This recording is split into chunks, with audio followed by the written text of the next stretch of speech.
بسم اللہ الرحمن الرحیم۔ مطالبہ الفرقان، سورہ الصف، مدنی نمبر 61، آیت نمبر 1۔ قرآن مجید کی تفسیر خود قرآن مجید سے، از علامہ غلام احمد پرویز صاحب، اخذ و تلخیص محمد اکبر دکشت بھاردواج، نظر ثانی ڈاکٹر انعام الحق۔ سورہ الصف، مدنی نمبر 61۔ بسم اللہ الرحمن الرحیم۔ اے اللہ، میری تمام تر کوششوں کا مقصد ربوبیت عامہ کے لیے تیری صفات کو بانداز رحمانیت و رحیمیت معاشرے کے اندر ظہور میں لانا ہے۔ آیت نمبر 1۔ سبح للہ ما فی السماوات وما فی الارض وهو العزیز الحکیم۔ کائنات کی پستیوں اور بلندیوں میں جو کچھ ہے سب خدا کے متعین کردہ پروگرام کی تکمیل کے لیے سرگرم عمل ہے۔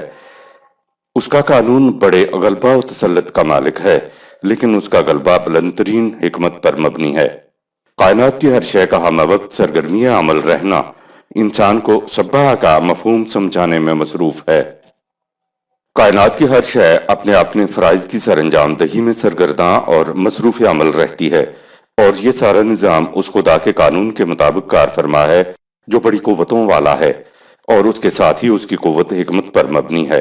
کائنات کی اشیاء باتیں نہیں کرتی، خاموشی سے ہر شے اپنی اپنی ذمہ داریوں کو پورا کرنے کے لیے مصروف کار رہتی ہیں۔ اس کے برعکس حضرت انسان ہے جو اسی کائنات کا ایک جزو ہے، لیکن یہ کام کم کرتا ہے، باتیں زیادہ کرتا ہے۔ پہلی آیت کے تسلسل میں آگے فرمایا کہ اے جماعت مومنین، تم وہ بات کہتے کیوں ہو جو عملاً نہیں کرتے؟ کائنات کی طرح اپنے فرائض پر توجہ کیوں نہیں دیتے؟ یہ ربط ہے پہلی اور دوسری آیت میں۔ آیت نمبر 2۔ یا ایہا الذین آمنوا لم تقولون ما لا تفعلون۔ اے جماعت مومنین، تم وہ بات کہتے کیوں ہو جو عملاً نہیں کرتے؟ عظیم کارگاہ کائنات پر غور کرنے سے معلوم ہوتا ہے کہ یہاں ہر شے اپنے اپنے عمل سے بتاتی ہے کہ اس کے فرائض کیا ہیں جنہیں وہ ادا کر رہی ہیں، لہٰذا انسان کو بھی اپنے دعوی ایمان کا ثبوت اپنے عمل سے پیش کرنا چاہیے۔ زبان سے تو بڑے بڑے دعوے کرنا اور انہیں عملاً پورا نہ کرنا، یعنی جو کچھ زبان سے کہا جا رہا ہے اس کے مطابق عمل کر کے نہ دکھایا جائے تو یہ روش پسندیدہ نہیں ہے، کیونکہ میزان خداوندی میں وزن باتوں کا نہیں عمل کا ہوتا ہے۔ آیت نمبر 3۔ کبر مقتا عند اللہ ان تقولوا ما لا تفعلون۔ قانون خداوندی کی روح سے یہ بات بڑی مذموم اور قابل گرفت ہے کہ ایسی باتیں کی جائیں جنہیں کر کے نہ دکھایا جائے۔ اے جماعت مومنین، تم وہ بات کہتے کیوں ہو جو عملاً نہیں کرتے؟ خدا نے دو کردار پیش کیے، ایک سلسلہ کائنات ہے جو اپنے فرائض کی ادائیگی میں ہر وقت مصروف عمل رہتی ہے، دوسرا کردار انسان کا ہے جس کو علمہ البیان سورہ 55 آیت نمبر 4 بولنے کی قدرت حاصل ہے۔ یہ دوسرا کردار اپنے فرائض کو بھول کر صرف باتیں ہی باتیں کرتا رہتا ہے، جو کچھ یہ زبان سے کہتا ہے اس کو پورا کر کے نہیں دکھاتا۔ یہ بات مستحسن نہیں ہے۔ بولنے کی قدرت انسان کو اشیاء کائنات سے الگ کرتی ہے، اس لیے اس کا فریضہ بولنے کے مطابق عمل کرنا ہے۔ آیت نمبر 4۔ ان اللہ يحب الذین یقاتلون فی سبیلہ صفا کأنہم بنیان مرصوص۔ خدا ان لوگوں کو پسند کرتا ہے جو اپنے قول ایمان کی روح سے اندہ ضرورت اس کی راہ میں سر بکف میدان جنگ میں نکلاتے ہیں، اور پھر اس طرح صفوں میں جم کر لڑتے ہیں گویا وہ ایک سیسا پلائی دیوار ہوں۔ جماعت مومنین کو دیوار سے تشبیہ دینا اس بات کا ثبوت ہے کہ یہ کائناتی عمل سے ہم آہنگ ہو گئی ہے۔ فی سبیل اللہ کے معنی ہے نظام خداوندی کے قیام و بقا کے لیے جان و مال کے ساتھ جد و جہد کرنا۔ جماعت مومنین میدان جنگ میں جاتی ہے تو ان کے ثبات و استحکام کو قرآن میں ایک سیسا پلائی ہوئی دیوار سے تشبیہ دی ہے۔ سیسا پلائی ہوئی دیوار کہتی کچھ نہیں، خاموش ہوتی ہے، لیکن ہر مخالف کا مقابلہ اشیاء کائنات کی طرح چٹان کی طرح کرتی ہے۔ دیوار سے تشبیہ دینا بتا رہا ہے کہ جماعت مومنین فرائض کو ادا کرنے میں کائنات سے ہم آہنگ ہو گئی ہے۔ میدان جنگ میں سپاہی محض بیانات نہیں دیتا، دشمن کے مقابلے میں سیسا پلائی ہوئی دیوار کی طرح جم کے کھڑا ہوتا ہے۔ جب کائنات کے عمل کا نتیجہ نکلتا ہے تو ایسی جماعت کے عمل کا نتیجہ بھی ضرور نکلے گا جو کائناتی عمل سے ہم آہنگ ہو گئی ہے۔ آیت نمبر 5۔ وَإِذْ قَالَ مُوسَى لِقَوْمِهِ يَا قَوْمِ لِمَ تُؤْذُونَنِي وَقَدْ تَعْلَمُونَ أَنِّي رَسُولُ اللَّهِ إِلَيْكُمْ فَلَمَّا زَاغُوا أَزَاغَ اللَّهُ قُلُوبَهُمْ وَاللَّهُ لَا يَهْدِي الْقَوْمَ الْفَاسِقِينَ۔ اور جب موسیٰ نے اپنی قوم سے کہا کہ اے میری قوم، تم میرے لیے مصیبت اور اذیت کا باعث کیوں بنے رہتے ہو، حالانکہ تم جانتے ہو کہ میں تمہاری طرف خدا کا بھیجا ہوا رسول ہوں۔ چنانچہ جب وہ غلط روش پر ٹیڑھے چلتے رہے تو اس کا نتیجہ یہ ہوا کہ خدا کے قانون مکافات کے مطابق ان کی سمجھ بوجھ ہی ٹیڑھی ہو گئی۔ سورہ 51 آیت نمبر 9۔ اور اللہ قوانین خداوندی سے باہر رہ کر زندگی بسر کرنے والوں کو سیدھی راہ کی طرف رہنمائی نہیں کیا کرتا۔ شہادت میں قوم موسیٰ کو پیش کیا گیا جو اپنے قول ایمان کے مطابق عمل کر کے نہیں دکھاتی تھی۔ قوم موسیٰ علیہ السلام کو جو ہدایات دی جاتی تھیں وہ عمل کرنے کی بجائے طرح طرح کی بہانہ سازیاں کرنا شروع کر دیتی تھی۔ اس طرح وہ موسیٰ علیہ السلام کے لیے مصیبت بن جاتی تھی۔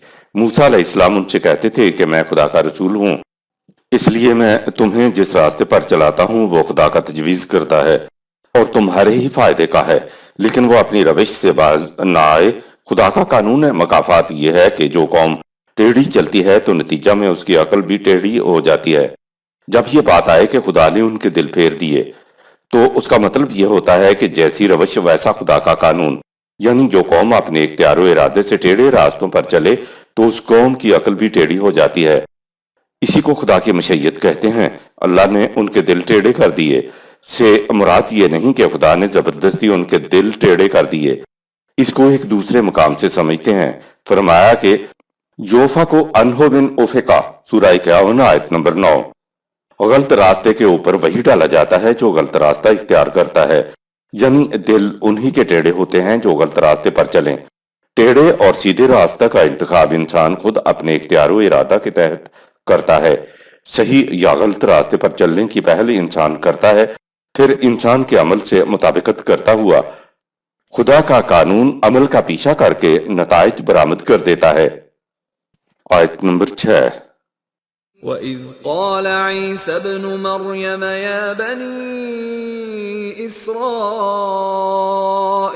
إِنِّي رَسُولُ اللَّهِ إِلَيْكُمْ مُصَدِّقًا لِمَا بَيْنَ يَدَيَّ مِنَ التَّوْرَاةِ وَمُبَشِّرًا بِرَسُولٍ يَأْتِي مِن بَعْدِ اسْمُهُ أَحْمَدُ فَلَمَّا جَاءَهُم بِالْبَيِّنَاتِ قَالُوا هَذَا سِحْرٌ مُبِينٌ۔ اور جب عیسیٰ علیہ السلام ابن مریم نے بنی اسرائیل سے کہا کہ میں تمہاری طرف خدا کا بھیجا ہوا رسول ہوں، جو کچھ تمہارے پاس تورات سابقہ کتب میں آیا تھا اسے سچ کر دکھانے کے لیے آیا ہوں، اور میں اپنے بعد تمہیں اللہ کے ایک اور رسول کی خوشخبری دیتا ہوں، اس کا نام احمد ہوگا۔ چنانچہ اب جبکہ وہ آنے والا رسول ان کے پاس آ چکا ہے اور اپنے ساتھ واضح قوانین لایا تو یہ کہنے لگے کہ یہ تو کھلا ہوا جھوٹ ہے جسے اس نے خود ہی تراش لیا ہے۔ قوم بنی اسرائیل جو خود اپنی طرف آنے والے رسول حضرت موسیٰ علیہ السلام کے لیے باعث مصیبت بنی رہی اور جنہوں نے اس کے ساتھ وہ کچھ کیا جس کا ہر ایک کو علم ہے، وہ بھلا آنے والے رسول صلی اللہ علیہ وسلم پر کس طرح آسانی سے ایمان لے آتی۔ لہٰذا یہود میں سے بہت کم ایمان لائے۔ اصل تورات یونانی زبان میں تھی، اب وہ کہیں نہیں ملتی۔ ظاہر ہے کہ اصل تورات عربی میں تو نہیں تھی۔ اس لیے اصل تورات میں ایسا لفظ ہوگا جس کا مطلب احمد نکلتا تھا۔ بہرحال انجیل کے مختلف ایڈیشنوں میں آنے والے کا نام احمد اب بھی ملتا ہے۔ احمد کے معنی ہے حمد کرنے والا اور محمد کے معنی ہے وہ جس کی حمد کی جائے۔ کہا کہ اب جب کہ وہ آ گیا ہے تو اہل کتاب نے اتباع کرنے کی بجائے کہہ دیا کہ یہ تو کھلا ہوا جھوٹ ہے۔ آیت نمبر 7۔ ومن أظلم ممن افترى على الله الكذب وهو يدعى إلى الإسلام والله لا يهدي القوم الظالمين۔ جو خود اپنے جی سے کچھ باتیں گھڑے اور پھر انہیں خدا کی طرف منسوب کر دے تو عدالت خداوندی میں یہ سنگین ترین جرم ہے۔ اور یہ آنے والا رسول تمہیں انبیاء بنی اسرائیل والے اسلام کی طرف دعوت دیتا ہے۔ یاد رکھو جن لوگوں کی روش یہ ہو کہ وہ کسی چیز کو اس کے صحیح مقام پر رہنے ہی نہ دیں، ان کے سامنے زندگی کی صحیح راہ کبھی کشادہ نہیں ہوا کرتی۔ رسول اللہ صلی اللہ علیہ وسلم کا ذکر خود ان کی کتابوں میں موجود ہے، لیکن یہ اسے جھوٹا ثابت کرنے کے لیے ان کتابوں میں تحریف کرتے ہیں اور کہتے ہیں کہ خدا نے یوں نہیں کہا تھا بلکہ یوں کہا تھا۔ اس لیے رسول اللہ صلی اللہ علیہ وسلم وہ رسول نہیں ہیں جس کی بشارت حضرت عیسیٰ علیہ السلام کو دی گئی تھی۔ انہوں نے نہیں سوچا کہ رسول اللہ صلی اللہ علیہ وسلم کی تکذیب تو کرتے ہیں لیکن یہ نہیں بتاتے کہ وہ کون سی غلط بات کہتا ہے۔ یہ تو وہی دین پیش کرتا ہے جو انبیاء بنی اسرائیل پیش کیا کرتے تھے۔ آیت نمبر 8۔ يريدون ليطفئوا نور الله بأفواههم والله متم نوره ولو كره الكافرون۔ تم سمجھتے ہو کہ تم اپنی حرکتوں سے قندیل آسمانی قرآن کی روشنی کو اپنی پھونکوں سے بجھا دو گے۔ خدا اپنے اس نور کو مکمل کر کے ہر طرف پھیلا دے گا، خواہ یہ بات کفار پر کتنی ہی گراں کیوں نہ گزرے۔ سورہ 9 آیت نمبر 32۔ آیت نمبر 9۔ هو الذي أرسل رسوله بالهدى ودين الحق ليظهره على الدين كله ولو كره المشركون۔ خدا وہ ہے جس نے اپنے رسول کو ضابطۂ ہدایت دے کر بھیجا ہے جو یکسر حقیقت پر مبنی ہے تاکہ یہ نظام دنیا کے تمام باطل نظاموں پر غالب آئے، خواہ یہ بات ان لوگوں کو کتنی ہی ناگوار کیوں نہ گزرے جو ایک خدا کے قوانین کی اطاعت کی بجائے مختلف خداؤں کے احکام کی اطاعت کرنا چاہتے ہیں۔ سورہ 9 آیت نمبر 33۔ آیت نمبر 10۔ يا أيها الذين آمنوا هل أدلكم على تجارة تنجيكم من عذاب أليم۔ اے جماعت مومنین، آؤ ہم تمہیں ایسا کاروبار بتائیں جو تمہیں علم انگیز تباہی کے نقصان سے بچائے۔ آیت نمبر 11۔ تؤمنون بالله ورسوله وتجاهدون في سبيل الله بأموالكم وأنفسكم ذلكم خير لكم إن كنتم تعلمون۔ کاروبار یہ ہے کہ تم اللہ اور اس کے رسول نظام خداوندی کی صداقت اور محکمیت پر پورا یقین رکھو۔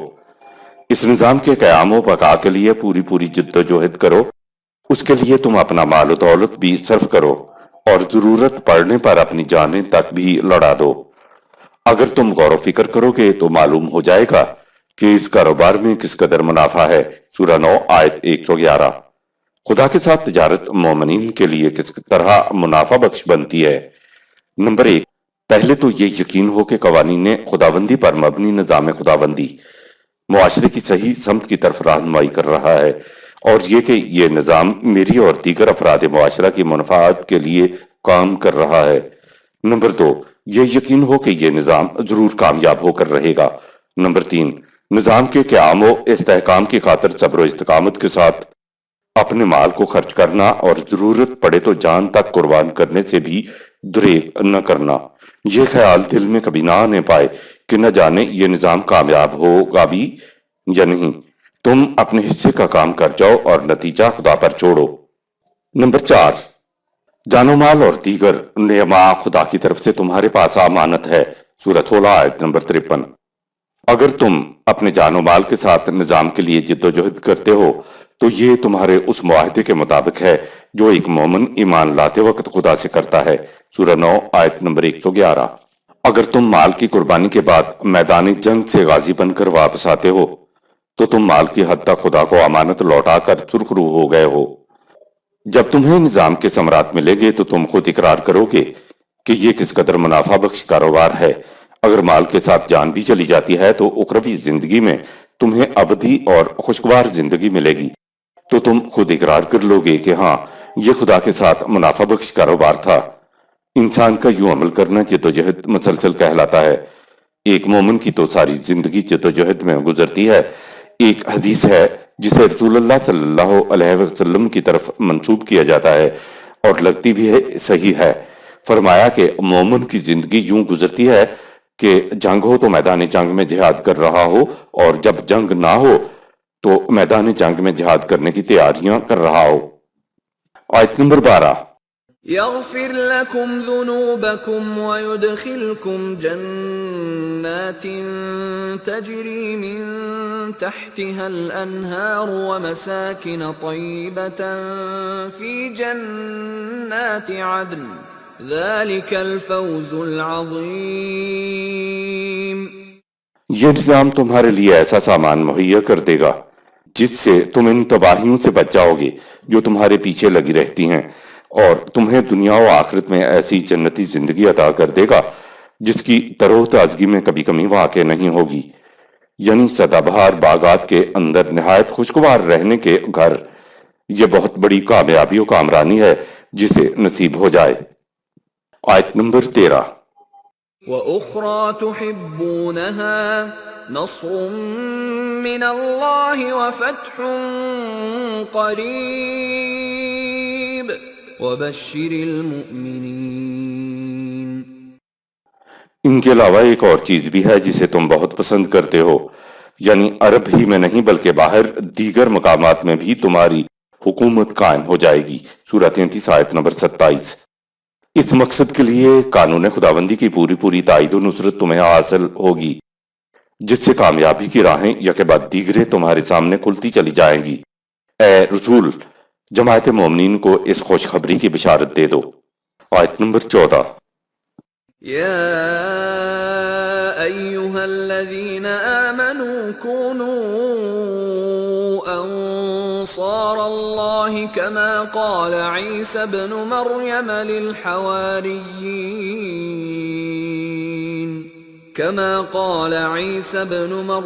للحواريين من أنصاري إلى الله قال الحواريون نحن أنصار الله فآمنت طائفة من بني إسرائيل وكفرت طائفة فأيدنا الذين آمنوا على عدوهم فأصبحوا ظاهرين۔ اے جماعت مومنین، تم نظام کے قیام و بقا کے لیے خدا کے دست و بازو اسی طرح بن جاؤ جس طرح جب نظام خداوندی کے قیام کی خاطر عیسیٰ علیہ السلام ابن مریم نے اپنے حواریوں سے پوچھا کہ وہ کون ہے جو نظام خداوندی کے قائم کرنے میں میرا مددگار بنے گا، تو حواریوں نے یک زبان کہا کہ ہم خدا کے نظام کو قائم کرنے میں خدا کے رفیع کو مددگار بنتے ہیں۔ ان کی کوشش کا نتیجہ تھا کہ بنی اسرائیل کا ایک گروہ نظام کی صداقت پر ایمان لے آیا، لیکن دوسرا گروہ نظام کا مخالف ہو گیا، تو ہم نے دین پر ایمان لانے والوں کی مخالفین کے خلاف مدد کی اور وہ غالب آ گئے۔ اس وقت یہی ہوا تھا اور اب بھی یہی کچھ ہوگا۔ حواریوں کی سیرت پر انجیل کے لگائے ہوئے داغوں کو قرآن صاف کرتا ہے۔ انسانی دنیا میں خدا اپنے پروگرام انسانوں کے ہاتھوں سے کامیاب کرواتا ہے۔ خدا انسانوں سے کہتا ہے کہ اٹھو اور ہمارے پروگرام کو کامیاب کرنے میں ہماری مدد کرو۔ یہ کتنا بڑا مقام خدا انسان کو دے رہا ہے۔ یوں لگتا ہے کہ جیسے انسانی دنیا میں خدا اپنے پروگرام کی تکمیل کے لیے انسان کی اعانت اور اس کی مدد کا محتاج ہے۔ انسان اٹھتا ہے تو پھر خدا کا پروگرام کامیاب ہوتا ہے۔ حضرت عیسیٰ علیہ السلام کے بارے میں ملاحظہ فرمائیں، پرویز صاحب کی کتاب شعلہ مستور۔ انجیل تو کہتی ہے کہ حضرت عیسیٰ علیہ السلام کے صرف 12 حواری یعنی ساتھی تھے، اور ان میں سے ایک نے تو آپ کو 30 روپے کے عوض دشمن کے ہاتھوں بیچ دیا تھا اور گرفتار کروا دیا تھا، جبکہ باقی بھاگ گئے تھے۔ قرآن کریم کی عظمت ملاحظہ فرمائیں کہ عیسائیت کی اتنی مخالفت کے باوجود حضرت عیسیٰ علیہ السلام کے حواریوں کے بارے میں گواہی دے رہا ہے کہ انہوں نے کہا تھا کہ نظام خداوندی کے قیام میں ہم مددگار بنیں گے۔ قرآن کریم نے حضرت عیسیٰ علیہ السلام کے حواریوں کی سیرت پر لگے داغ بھی دھو دیے۔ بنی اسرائیل کا ایک گروہ ایمان لایا جبکہ دوسرے گروہ نے مخالفت کی۔ تاریخ بتاتی ہے کہ ایمان لانے والوں کو پھر یہودیوں پر کس قدر غلبہ حاصل ہوا۔ صدیوں عیسائیوں کو یہودیوں پر غلبہ رہا۔ اب انہوں نے مسلمانوں کو تباہ کرنے کے لیے اتحاد بنا لیا ہے۔ اس مقصد کے لیے انہوں نے اپنی تاریخ تک بدل ڈالی کہ یہودیوں نے نہیں، رومن نے حضرت عیسیٰ علیہ السلام کو صلیب دی تھی۔ صدق اللہ العظیم۔ یہاں سورہ الصف اختتام پذیر ہوتی ہے۔ شکریہ۔